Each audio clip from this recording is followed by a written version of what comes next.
كانت عندي ابنة وزنها 3 كيلوغرامات، ولقد كنت أعطيها بعض الأشياء، كل شيء، الحليب والحفاضات والملابس.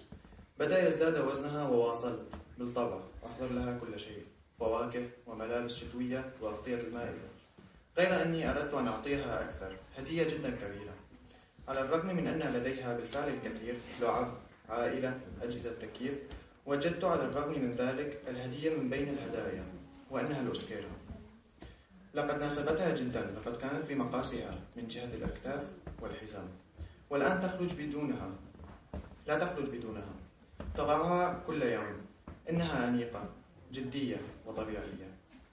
وعلى الرغم من أني أجبر على أن أخرج إلى الشارع شبه عارية، فإني لا أحس بالبرد ولا بطقس الشمال لما أتصور ابنتي هكذا، أنيقة، ناعمة، طبيعية ومرتاحة.